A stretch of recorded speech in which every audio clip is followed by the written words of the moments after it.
My Lord, मैं ये कहना चाहता हूँ कि by the message of rule and laws of law and order, it is an old perfect, but not it is just what I will step up and get from the engine of the access to the past. All these analysis, illegal is not first last.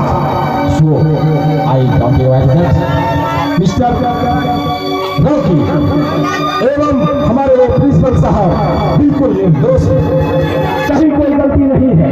हर इंसान जब उनके दिल में जज्बा आती है, जब उनके दिल में जहन पर ठोकरें लगती है, वह कुछ करने के लिए मजबूर हो जाता है। मैं मानता हूँ हुजूर कि हत्या एक जुल्म है, लेकिन हत्या क्यों की है? हत्या का एक रीजन था, हत्या का एक कारण था, इसलिए इन्होंने हत्या किया है। मैं आपसे निवेदन करना चाहूंगा हुजूर कि ये दोनों को बाइज्जत बरी कर दिया जाए। और इतना ही नहीं, मैं ये भी आपसे पेश करना चाहूंगा हुजूर, अगर आपका आदेश हो तो हमारे प्रिंसिपल साहब और रॉकी के मुंह से भी मैं कुछ कहना चाहता हूँ, आपकी आज्ञा हो हुजूर।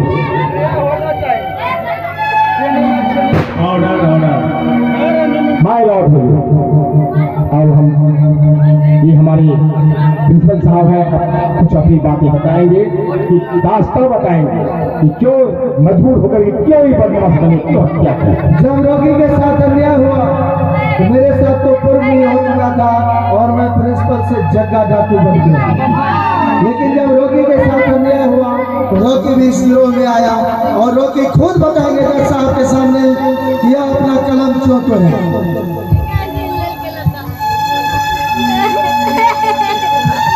पेश कर रहे हैं।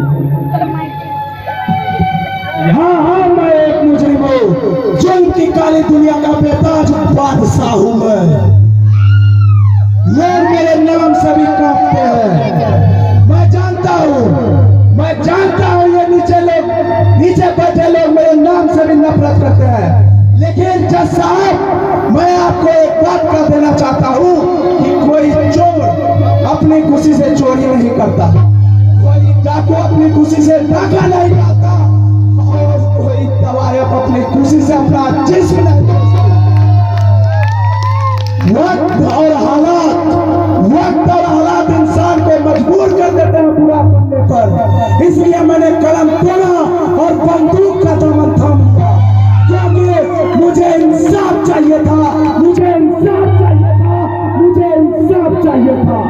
मैंने अपने जिंदगी से सिर्फ एक ही बात सीखी है, एक ही सबक पाया है, गरीब पैदा होना कोई जुर्म नहीं, कोई पाप नहीं, लेकिन गरीब मरना सबसे बड़ा जुर्म है, सबसे बड़ा पाप है।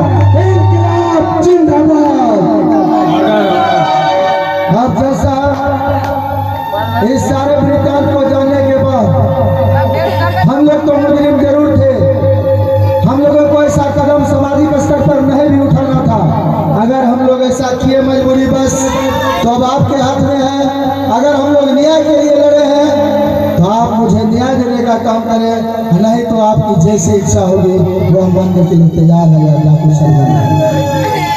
मैं हुजूर आप दोनों मुजरिम का दलील सुन लीजिए, जिससे साफ स्पष्ट होता है कि ये दोनों खामखा निर्दोष है, मजबूरी और हालात बस इन लोगों ने ऐसा किया है। और दुनिया सभी जानते हैं, कौन नहीं जानता उस सेठ को, मक्कार सेठ को, जिसके कारनामा से, जिसके करतूत से सारी दुनिया तबाह हो गई थी। किसी की माँ बेटी की इज्जत आबरू बचा नहीं था, कोई भी त्राहीमंद हो गए थे। इंसान एक दूसरे को इतना हंसता गया था, सबों का घर गिरवी ले लिया, सूद ब्याज पर किसी का पैसा 2 लाख लिख देता था, 5 लाख 10 लाख ऐसे करते रहता था। ऐसे इंसान को इस जीवन में, इस जिंदगी में रहने की आवश्यकता ही नहीं थी। अगर उसे खत्म कर दिया तो कोई नाजायज नहीं किया। My lord, I request you, हर किसी की परिस्थिति में ये दोनों मुजरिम नहीं, कातिल नहीं है, इसे खामखा जो है बरी कर दिया जाए। जो हमारे बीपी साहब हैं उनसे भी इसके बारे में पूछ लिया जाए। वकील साहब, मैंने आपकी बात सुनी, फिर इन लोगों की भी बात सुनी। ये लोग समाज के द्वारा सताए गए, कुछ लोगों के द्वारा सताए गए। ठीक है, बहुत अच्छी बात है, इन्होंने अपना अंजाम खुद चुना, लेकिन उसके लिए कानून है, पुलिस है, सारी चीजें हैं। तो कानून को हाथ में लेना ये कहीं से भी अच्छी बात नहीं होती है, समाज के लिए भी, हमारे लिए भी, आपके लिए भी। तो इन लोगों को कानून का सहारा लेना चाहिए था। इन लोगों ने कानून का सहारा क्यों नहीं लिया? कानून को अपने हाथ में क्यों लिया? ये सरासर जुल्म है। इस पे आप क्या कहना चाहेंगे? माय लॉर्ड, मैं ये कहना चाहूँगा, यहाँ कम कीजिए, गंगा उसको कम कीजिए आप, बहुत हल्का मरिए आप। मैं ये कहना चाहूँगा हुजूर, यह सच है कि कानून को अपने हाथ में नहीं लेना चाहिए, लेकिन मैं आपसे ये पूछना चाहता हूँ जज साहब, आज कानून कहाँ है, प्रशासन कहाँ है? इंसान को आज कहीं भी उसको कहीं राहत नहीं मिलती है, जहां वो जाता है ठोकरे खाता है। पुलिस प्रशासन में आप जाइए, बिना रिश्वत लिए हुए आपका कोई काम नहीं करता। जो इंसान गरीब व्यक्ति है उसे वहाँ जेल के शिकंजे में बंद कर देते हैं, और जो गरीब मजदूर किसान बदहाली पठाली में जीने वाले इंसान है उसे जेल के शिकंजे में बंद कर देते हैं, और शेख साहूकार जैसे लोगों को रिहा कर देते हैं। जिसके पिताजी की खून हो गई, उसमें कहाँ दिए प्रशासन, कहाँ चली गई थी ये कानून?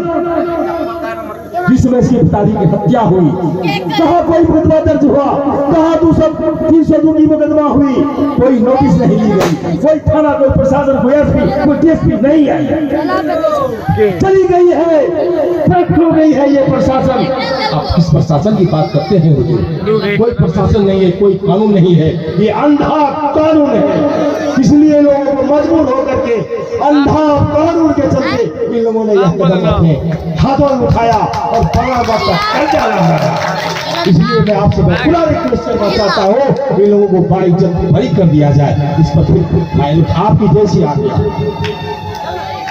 आपके तमाम दलीलों को सुनते हुए हमारे जो सरकारी वकील साहब हैं उनसे मैं कुछ सलाह मशवरा लेना चाहूँगा, उसके बाद फिर मैं अपना आदेश आपसे सुनाता हूँ।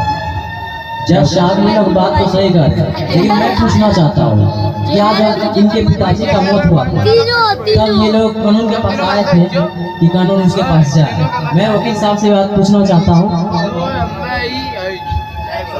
मैं वकील साहब से ये बात पूछना चाहता हूँ, क्या रॉकी कानून के पास आया था? रॉकी कानून के पास आया था जब इसके पिताजी का मौत हुआ था? हेलो, जब कानून के पास हमारे बीपी साहब जब आया नहीं था तो कानून के हवाले कैसे हो गया? इनकी गिरफ्तारी कैसे हो गई? अरेस्ट कैसे हो गया? जेल की शिकंजे में बंद कैसे हो गए? इसका आपका क्या कहना? कानून के शिकंजे में इसलिए आया क्योंकि ये जो है सेठ का हत्या किया और उस समय पकड़ाया गया। सेठ के कुछ आदमी कानून के पास आए थे और हमारे पुलिस ऑफिसर जो है उनको पकड़ के अरेस्ट किए, उसके बाद यहाँ पे आए। आपको ये भी मालूम होनी चाहिए बीपी साहब कि सेठ की हत्या क्यों हुई? हाँ, वो तो हमको समझ में आया कि सेठ की हत्या होना जरूरी थी, लेकिन फिर भी कानून के पास आना भी जरूरी था। Objection, objection. सेठ किस प्रवृत्ति का आदमी था? क्या कोई उसमें कोई आपराधिक छवि था क्या? नहीं जज साहब, उसका अपराधी था, माने हो बात, लेकिन फिर भी जज साहब आपसे मैं कहना चाहता हूँ, कोई भी आदमी अगर कानून का विरोध करता है, कानून तोड़ता है, उसके लिए भी कानून है। इसलिए कानून के पास आना बहुत जरूरी है, इम्पोर्टेंट है। सही बात है। मैंने इन दोनों की फाइल पढ़ी थी, एक का नाम जग्गा और एक का नाम रॉकी है। रॉकी जो है ये पहले बहुत अच्छे स्टूडेंट हुआ करते थे। हाँ, ये बिहार टॉपर भी थे एक टाइम में। बिहार टॉपर थे, मैंने इसकी फाइल पढ़ी थी। और ये जो जग्गा बाबू है ये पहले HM हुआ करते थे, किसी स्कूल में, हाई स्कूल में HM हुआ करते थे। परिस्थिति ने इनको बदमाश बना दिया।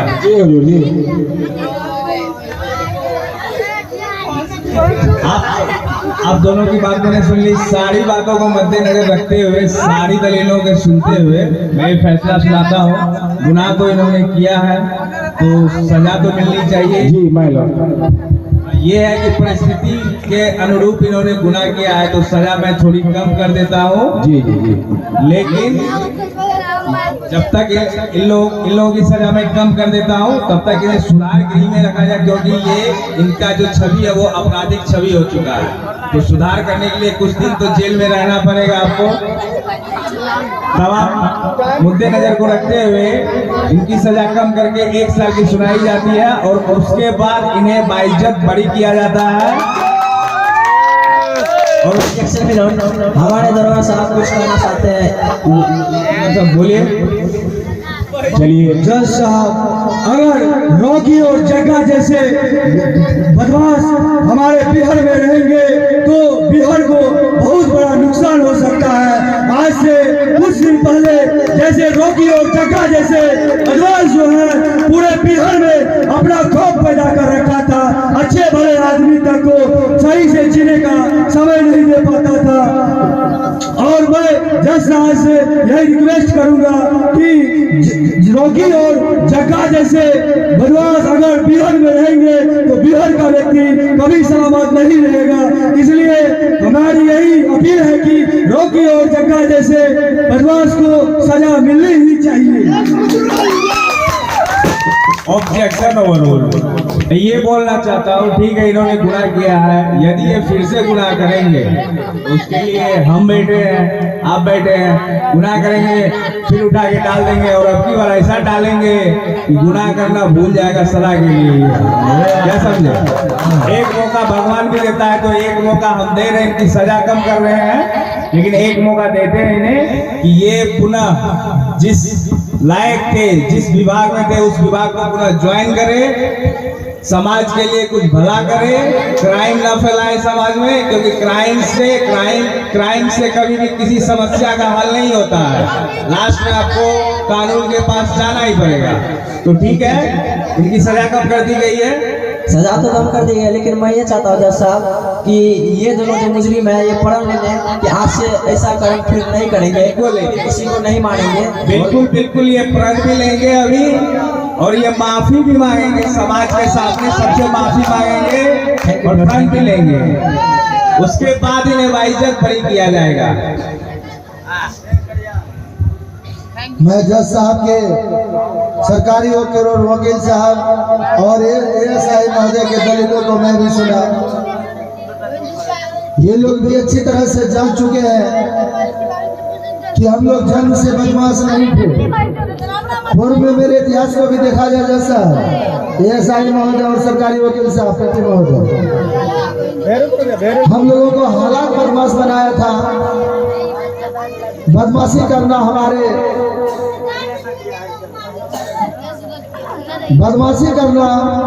हमारे नसीब में नहीं था, लेकिन बदमाशी कैसे आ गया यह खुद हम लोगों को भी पता नहीं चला।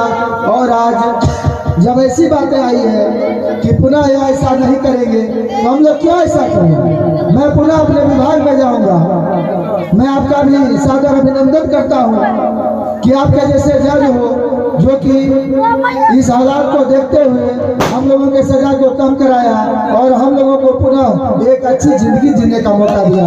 हमारे लोग बिहार टॉपर हुए थे और यह पुनः बिहार टॉपर होंगे, क्योंकि इन्होंने कलम तोड़ा है, कलम चलाना नहीं भूला है।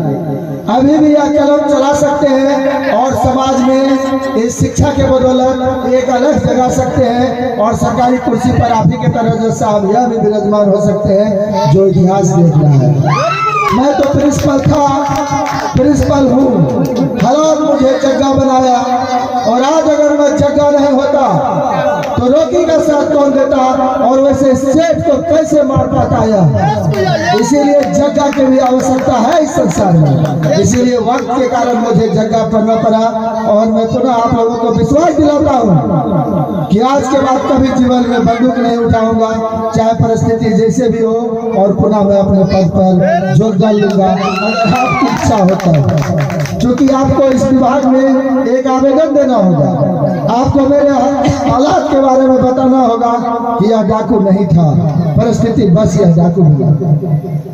और मैं रोकी को भी पढ़ाऊंगा, अपने बेटे की तरह पढ़ाऊंगा और पूरा शक्ति लगाकर इसको ऐसा बनाऊंगा कि दुनिया में अपना इनाम रोशन करेगा।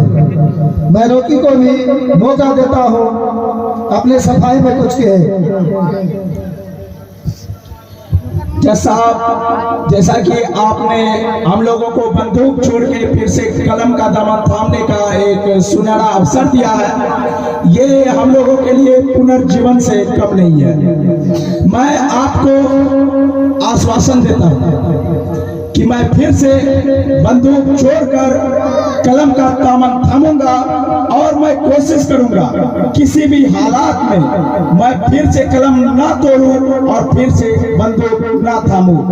उसी कलम के मार्ग पर चलकर मैं क्रांति लाऊंगा, ये मेरा आश्वासन है आपको। लेकिन मैं आपको एक चीज से और अवगत करवाना चाहूंगा जज साहब कि रोकी डाकू कैसे बना, क्योंकि हमारे समाज में टैलेंट जो है ये कड़वा है लेकिन सच है। हमारे समाज में टैलेंट सड़कों पर झक मारती है और जो गधे होते हैं वो पद पे विराजमान हो जाते हैं। क्यों? नोटों के दम पर। अगर जिसके पास पैसा है मतलब उसके पास प्रतिष्ठा भी है और नौकरी भी। आप देखिए मेरे जैसा बिहार टॉपर आज एक गुंडा बनकर घूम रहा है और वह सेठ साहूकार की बेटी IPS बनकर घूम रही है। ये हमारे समाज का करवा सत्य है जज साहब, इस पर भी आपको नजर देनी चाहिए। क्योंकि आप सुने होंगे कि ढेर सारे राज्यों में, मैं बिहार की बात नहीं करता हूँ, ढेर सारे राज्यों के डॉक्टर कई बार न्यूज में आता है कि पेट में जो डॉक्टर ऑपरेशन करने के दौरान कभी रुई छोड़ देता तो कभी कैंची। अब बताइए वो रुई छोड़ देने वाला डॉक्टर और कैंची छोड़ देने वाला डॉक्टर कहाँ से पैदा हुआ है? ये उसी 10 लाख का परिणाम है, उसी 10 लाख का परिणाम है।